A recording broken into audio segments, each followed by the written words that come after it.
कहते हैं सच की हमेशा जीत होती है, लेकिन आज की दुनिया में ये कुछ धुंधला सा दिखाई देने लगा है। भारत की भूमि पर अनेक प्रतापी राजाओं ने जन्म लिया है, जिनका नाम इतिहास के पन्नों में सुनहरे अक्षरों से लिखा गया है। इन्हीं प्रतापी राजाओं में से एक है सूर्यवंशी राजा हरिश्चंद्र, जिन्हें उनकी सत्यनिष्ठा के लिए आज भी जाना जाता है। राजा हरिश्चंद्र अयोध्या के प्रसिद्ध सूर्यवंशी राजा सत्यव्रत के पुत्र थे। वे हर हाल में केवल सच का ही साथ लेते थे। अपनी इस निष्ठा की वजह से कई बार उन्हें बड़ी बड़ी परेशानियों का सामना भी करना पड़ा, लेकिन उन्होंने सच का साथ नहीं छोड़ा। एक बार जो प्रण वे ले लेते थे, उसे किसी भी कीमत पर पूरा करके ही छोड़ते थे। राजा हरिश्चंद्र की सत्यनिष्ठा की ख्याति चारों ओर फैली हुई थी। ऐसे में ऋषि विश्वामित्र ने उनकी परीक्षा लेने का निश्चय किया।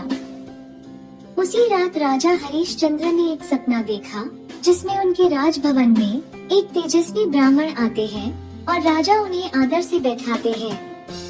राजा उन ब्राह्मण का आदर सत्कार करते हैं और उन्हें अपना राज्य दान में दे देते हैं। राजा हरिश्चंद्र जब नींद से जागे तो वे अपना सपना भूल चुके थे। अगले दिन उनके दरबार में ऋषि विश्वामित्र आ गए। उन्होंने सपने में राज्य दान की बात राजा को याद दिलाई। जब राजा हरिश्चंद्र को समझ आया कि वो ब्राह्मण विश्वामित्र ही थे, तो उन्होंने अपना राज्य उनको दान में दे दिया। दान देने के बाद दक्षिणा देने की प्रथा थी, तो विश्वामित्र ने राजा हरिश्चंद्र से 500 स्वर्ण मुद्राएं दक्षिणा में मांग ली। राजा हरिश्चंद्र पहले ही अपना राजपाट ऋषि को दान दे चुके थे।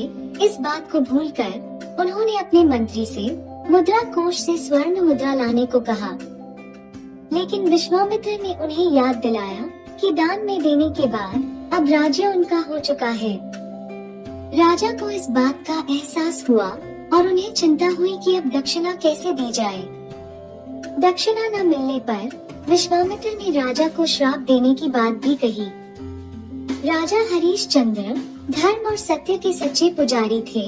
ऐसे में दक्षिणा न देने पर उनसे अधर्म हो जाता। तब उन्होंने फैसला किया कि वे खुद को ही बेच देंगे और जो रकम प्राप्त होगी उससे वे ऋषि को दक्षिणा चुका देंगे। इसी उम्मीद के साथ उन्होंने खुद को काशी के एक चांडाल को बेच दिया और चांडाल ने ऋषि को उनकी कीमत अदा कर दी। इसके बाद राजा हरिश्चंद्र शमशान में रहने लगे। अपने जीवन में राजा हरिश्चंद्र को कई हृदय विदारक स्थितियों का सामना करना पड़ा। कई बार उनका परिवार से वियोग भी हुआ, लेकिन उन्होंने अपने सत्य का मार्ग कभी नहीं त्यागा। राजपाट छोड़ने के बाद जब राजा ने खुद को चांडाल के हाथों बेच दिया, तो वो अपनी पत्नी और बेटे से बिछड़ गए। रानी अपने बेटे के साथ एक घर का काम करने में लग गई। जिस रानी की कभी सैकड़ों दासियां हुआ करती थी, वो अब नौकरों की जिंदगी जीने लगी। इस तरह राजा का पूरा परिवार बिछड़ गया। रानी और उनका पुत्र घरेलू काम करके अपना पेट पालने लगे। इतने कष्ट सहकर भी राजा अपना काम सत्यनिष्ठा से करते रहे। समय बीतता गया, लेकिन राजा ने कभी अपने काम में कोई त्रुटि नहीं आने दी। बिना अपनी पत्नी और पुत्र की स्थिति के बारे में जाने राजा हरिश्चंद्र अपनी जिंदगी जी रहे थे। लेकिन एक दिन रानी के ऊपर दुख का पहाड़ टूट पड़ा, जब उनके पुत्र रोहिताश्व को खेलते वक्त सांप ने काट लिया और उसकी मृत्यु हो गई। रानी की जिंदगी में अचानक ही तूफान सा आ गया, जो उनका सब कुछ उड़ा कर ले गया। यहाँ तो उन्हें ये भी मालूम न था कि उनके पति कहाँ हैं और उन तक कैसे ये खबर पहुँचाई जाए। रानी के पास कफन तक के पैसे न थे और वो समझ न पाई कि ऐसे में क्या किया जाए। रोती बिलखती रानी पुत्र को गोद में उठाए उसका अंतिम संस्कार करने के लिए उसे शमशान ले गईं। रात हो गई थी और चारों ओर सन्नाटा था। शमशान में पहले से ही 2 चिताएं जल रही थी। ये वही शमशान था जहाँ हरीशचंद्र काम करते थे। जब रानी शमशान पहुंची, तब यहाँ काम कर रहे हरीशचंद्र ने उनसे कर मांगा। पहले राजा रानी को पहचान नहीं पाए, पर जब रानी ने उनसे विनती की, तब जाकर राजा ने उन्हें पहचाना।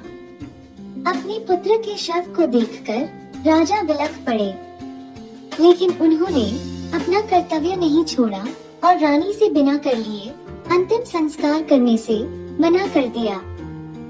रानी ने बहुत विनती की कि उनके पास कर में देने के लिए कुछ नहीं है, लेकिन राजा ने कहा कि कर न लेना उनके मालिक के साथ विश्वासघात होगा, जो वे कभी नहीं कर सकते। फिर उन्होंने रानी से कहा कि अगर उनके पास कुछ नहीं है, तो वे अपनी साड़ी का कुछ भाग फाड़कर कर के रूप में दे दे। रानी ने जैसे ही साड़ी फाड़नी शुरू की, उनका पुत्र जीवित हो उठा और वहाँ ऋषि विश्वामित्र भी प्रकट हुए। उनके साथ कुछ अन्य देवतागण, भगवान विष्णु और इंद्रदेव भी थे। उन्होंने बताया कि ये राजा हरीशचंद्र की सत्यनिष्ठा और कर्तव्य की परीक्षा हो रही थी।